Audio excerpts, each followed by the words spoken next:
Welcome to my studio. I'm working on a painting of Hawaii today, and this is on the Big Island at the resort of Maunalani, and I guess now it's the Mauna Kea Resort. I was in a gallery here in the 1990s, and at that time it was called the Resort at Maunalani. But there are sacred fish ponds at this resort, and this piece is a commission. I'm doing it for a couple who lived on the Big Island of Hawaii. They saw one of my Hawaiian ponds paintings at the hospital there in Waimea, which is upcountry on the Big Island, and they've asked me to do a painting for them to remember Hawaii in their new home. So I'm working on the palm trees, and the wind comes off of the ocean and blows the fronds back. You can see I've got some in, and you can see how the fronds are being curled back. Now the camera's at an angle to the canvas. You can see here at the top. I have to put the camera to the side because if I put it directly in front of the canvas, you wouldn't be able to see. So I begin by I've got several mixtures of greens mixed out on my palette, which I showed you. They're all combinations of phthalo blue plus cadmium orange plus white. And some of them have a little bit of cadmium yellow medium to warm the fronds up a little bit. But I just this is a bright brush. It's got a square end, and I can use the corners to make my fronds, or I can use the whole surface of the brush to make a larger stroke. This one's going to go up. This is painted in a gallery wrap style, so it's going to go up and over the top of the canvas. But I just make these fronds curl back because they're very, very flexible. And in the wind and that beautiful ocean breeze, they just flow back. And let's put another one here, coming back. And I just pick up different greens on my brush. I have some phthalo blue plus white mixed in.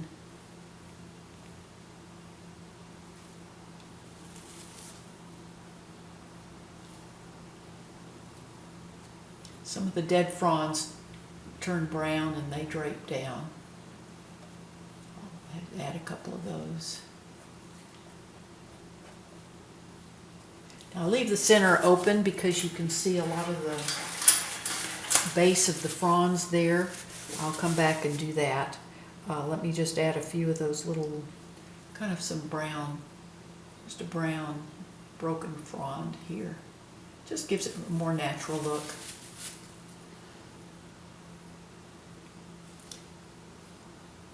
This is phthalo blue plus a little bit of liquid original. Makes a thin wash. Gives me a nice dark, cool dark. And here on the frond that's catching a little bit of light, I add just a little bit of orange in that. Just catch some sunlight on those fronds that the light's catching.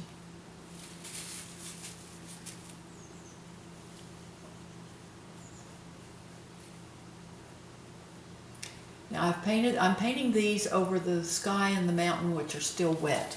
And that allows me to soften the edges so that it looks more like the wind is blowing them, gives the feeling of motion.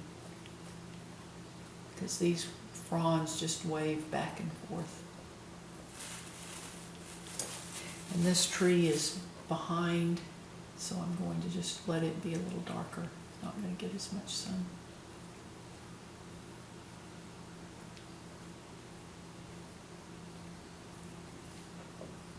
That'll be darker there, and then I'll let the frond from this tree that's in front of it be a little bit lighter.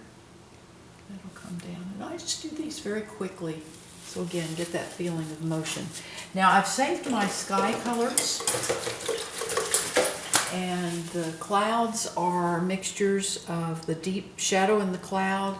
It's a mixture of my mud, which is 2 parts of ultramarine blue, plus 1 part of alizarin crimson, and quite a bit of white, and I added just a touch of cadmium orange in there to give it a little warmth. And then my lighter part of the cloud is white plus a little bit of that mud plus a tiny touch of cadmium orange.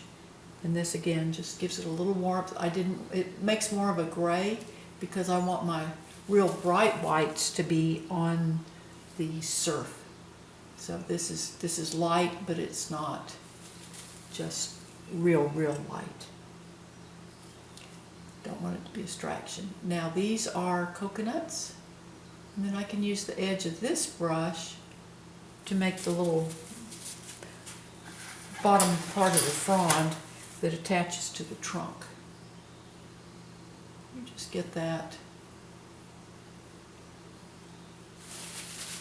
And some of these coconuts I just highlight with a little bit of orange just to add some variety in there, little color surprises.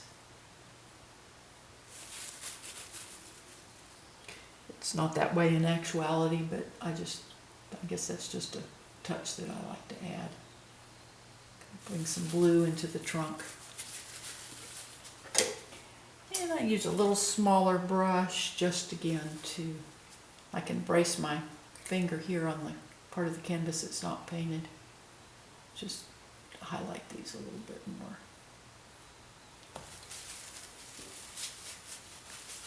Let me do one more here.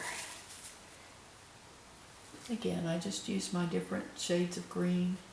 And when I painted the sky, I did leave some little light areas just to kind of help me to remember where my trees are.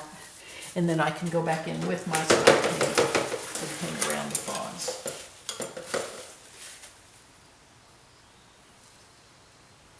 This is pretty dark back in here.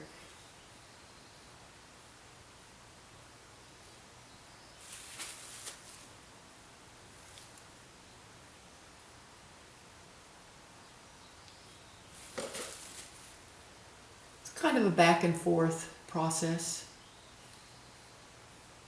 So once I get this in, then I'll come back in and add a few more of the fronds in there. Strappy. This one comes. And this tree's behind, so add some darks. I'm going to add a little phthalo blue plus white in there just again to give some coolness and just to add some nice impressionistic color in there.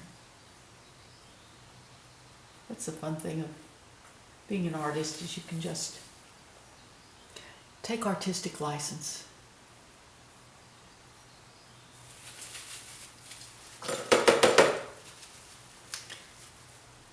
Bring a little bit here. Break that up.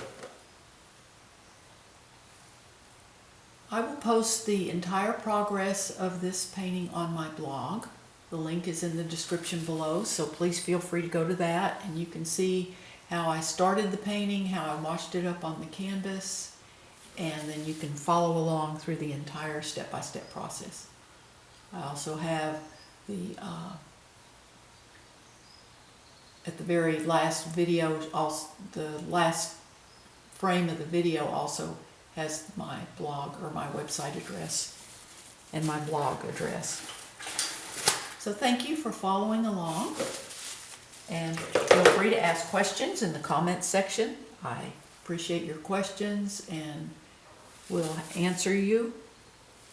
And just you have an absolutely great day. Today is a great day to have a great day. So,